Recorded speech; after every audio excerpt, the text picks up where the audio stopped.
Asusന്റെ Asus Rog phone 5 series ഇപ്പോൾ ഇന്ത്യയിൽ launch ചെയ്തിരിക്കുകയാണ്. ഈ ഒരു 5 സീരീസിൽ 2 ഫോണുകൾ വരുന്നുണ്ട്.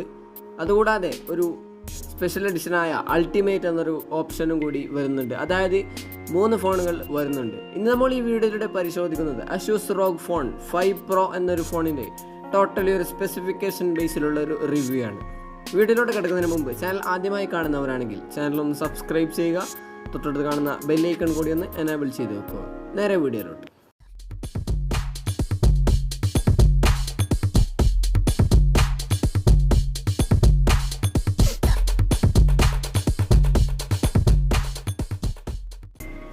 ആദ്യം ഈ ഒരു ഫോണിൻ്റെ ഡിസ്പ്ലേയുടെ സൈഡിലേക്ക് നോക്കുകയാണെങ്കിൽ 6.78 ഇഞ്ചിൻ്റെ ഫുൾ HD+ അമോൾഡ് ഡിസ്പ്ലേ ആണ് കൊടുത്തിട്ടുള്ളത്.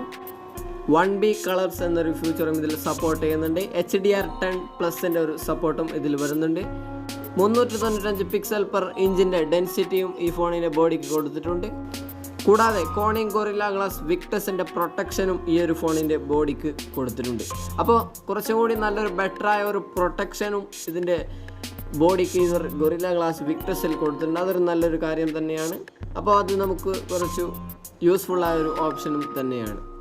ഏകദേശം 238 ഗ്രാം വെയിറ്റോട് കൂടി 10.3 mm തിക്നെസ്സോട് കൂടിയാണ് ഈ ഫോൺ വരുന്നത്.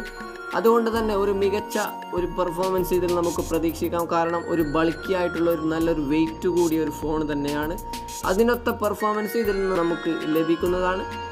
144 ഹെർട്സിൻ്റെ റിഫ്രഷ് റേറ്റ് ഇതിൽ സപ്പോർട്ട് ചെയ്യുന്നുണ്ട്. 1200 നിറ്റ്സിൻ്റെ പീക്ക് ബ്രൈറ്റ്നസ്സും ഈ ഒരു ഡിസ്പ്ലേയിൽ നിന്ന് നമുക്ക് ലഭിക്കുന്നതാണ്. അപ്പോൾ ഇതിൻ്റെ ഓവറോൾ ഒരു ഡിസ്പ്ലേയുടെ സൈഡിലേക്ക് നോക്കുകയാണെങ്കിൽ ഒരു മികച്ചൊരു ഡിസ്പ്ലേ തന്നെയാണ്. യാതൊരുവിധ ഇഷ്യൂസും ഇല്ലാതെ ഒരു പവർഫുള്ളായ എക്സ്പീരിയൻസും ഒരു സ്മൂത്ത്നെസ്സും ഒരു വീഡിയോ പെർഫോമൻസും ഇതിൽ നമുക്ക് ലഭിക്കുന്നതാണ്. ഗെയിം കളിക്കുന്നത് തന്നെയാണെങ്കിലും ഒരു റോഗ് വിഷൻ്റെ കളർ പി മോൾഡ് ഡിസ്പ്ലേയും ഇതിന് കൊടുത്തിട്ടുണ്ട്. അപ്പോൾ ഒരു മികച്ചൊരു ഡിസ്പ്ലേയും മറ്റു ഫീച്ചേഴ്സുമാണ് ഇതിൽ കൊടുത്തിട്ടുള്ളത്. ഇനി ഇതിൻ്റെ പെർഫോമൻസിൻ്റെ സൈഡിലേക്ക് വന്നാൽ Qualcomm സ്നാപ്ഡ്രാഗണിൻ്റെ 888 എന്നൊരു ടോപ്പ് പ്രൊസസ്സറാണ് ഇതിൽ കൊടുത്തിട്ടുള്ളത്. Adreno 660 ആണ് ഇതിൻ്റെ GPU വരുന്നത്. ആൻഡ്രോയിഡ് 11 അധിഷ്ഠിതമായി റോഗിൻ്റെ സ്വന്തം യൂസർ ഇൻ്റർഫേസ് ആയ Rog UIയിലാണിത് പ്രവർത്തിക്കുന്നത്. അപ്പോൾ പെർഫോമൻസിൻ്റെ സൈഡിലേക്ക് നോക്കുകയാണെങ്കിൽ ഇപ്പോൾ ഉള്ളതിൽ വെച്ച് ഏറ്റവും മികച്ച ഒരു പ്രൊസസ്സറാണ് 888 എന്നൊരു പ്രൊസസ്സർ. ആ ഒരു പ്രൊസസ്സർ തന്നെയാണ് ഇതിൽ കൊടുത്തിട്ടുള്ളത്. അതുകൊണ്ട് തന്നെ ഒരു മികച്ച ഒരു പെർഫോമൻസ് തന്നെ ഈ ഒരു ഫോണിൽ നമുക്ക് ലഭിക്കും. പ്രഷർ സെൻസിറ്റീവ് സോൺസ്, അതായത് ഗെയിമിംഗ് ട്രിഗേഴ്സ് എന്നൊരു ഫ്യൂച്ചറും ഇതിൽ കൊടുത്തിട്ടുണ്ട്. ഒരു മികച്ച ഒരു പെർഫോമൻസ് തന്നെയാണ്. പെർഫോമൻസ് ബേസിൽ ഈ ഒരു പ്രൈസ് റേഞ്ചിൽ യാതൊരുവിധ ഇഷ്യൂസും ഇല്ലാതെ ഒരു മികച്ച ഒരു പെർഫോമൻസ് തന്നെയായിരിക്കും ഈ ഒരു പ്രൊസസ്സറിൽ നിന്ന് നമുക്ക് ലഭിക്കുന്നത്. ഇനി ഇതിൻ്റെ ക്യാമറയുടെ ഭാഗത്തേക്ക് വന്നാൽ 64 മെഗാ പിക്സലിൻ്റെ ഒരു ട്രിപ്പിൾ റിയർ ക്യാമറയാണ് കൊടുത്തിട്ടുള്ളത്. 64 മെഗാ പിക്സലിൻ്റെ f1.8 വരുന്ന ഒരു വൈഡ് ആംഗിളും 13 മെഗാ പിക്സലിൻ്റെ ഒരു അൾട്രാ വൈഡും 5 മെഗാ പിക്സലിൻ്റെ ഒരു മാക്രോ ലെൻസുമാണ് ഇതിൽ കൊടുത്തിട്ടുള്ളത്. അതിൽ നമുക്ക് 8Kയിൽ 30 ഫ്രെയിം പെർ സെക്കൻഡിൽ വരെ വീഡിയോ ഷൂട്ട് ചെയ്യാനും പറ്റുന്നതാണ്.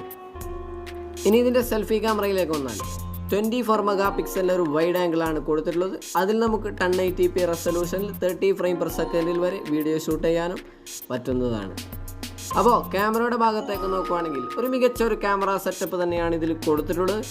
64 മെഗാ പിക്സലിൻ്റെ റിയർ ക്യാമറയും 24 മെഗാ പിക്സലിൻ്റെ ഒരു സെൽഫി ക്യാമറയും കൊടുത്തിട്ടുണ്ട്. ഒരു മികച്ച ഒരു സെറ്റപ്പ് തന്നെയാണ്. യാതൊരുവിധ ഇഷ്യൂസും ഈ ഒരു ഫോണിൽ നമുക്ക് ലഭിക്കുന്നതല്ല.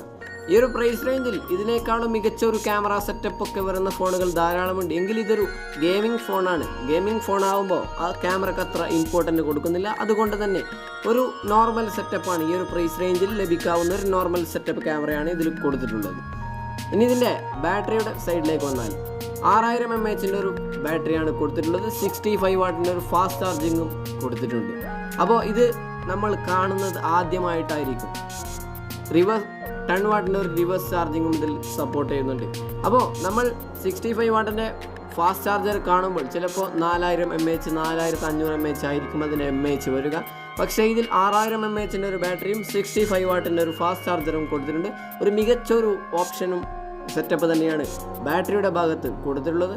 അത്യാവശ്യം നല്ലൊരു ബാറ്ററി ബാക്കപ്പ് ഇതിൽ നിന്നും ലഭിക്കും. അതുകൂടാതെ ഒരു മികച്ചൊരു ഫാസ്റ്റായിട്ടുള്ള ഒരു ചാർജിങ്ങും സെറ്റപ്പും ഇതിൽ നമുക്ക് ലഭിക്കുന്നതാണ്.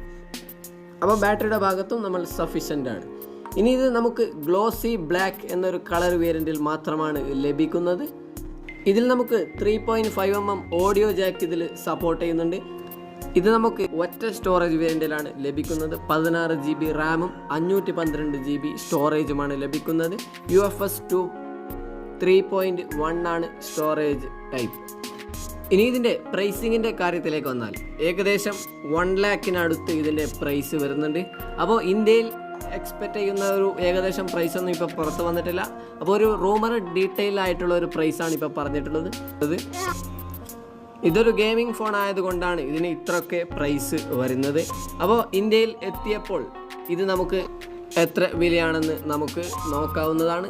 അപ്പോൾ ഇത്രയൊക്കെയാണ് ഈ ഒരു ഫോണിൻ്റെ ബേസിക്കലി സ്പെസിഫിക്കേഷൻ റിവ്യൂ എന്ന് പറയുന്നത്. വീഡിയോ ഇഷ്ടപ്പെട്ടാൽ തീർച്ചയായും ലൈക്ക് ചെയ്തും ഷെയർ ചെയ്തൊക്കെ നമ്മളെ സപ്പോർട്ട് ചെയ്യുക. വീണ്ടും മറ്റൊരു വീഡിയോയുമായി കാണാം. അതുവരേക്കും ഗുഡ് ബൈ.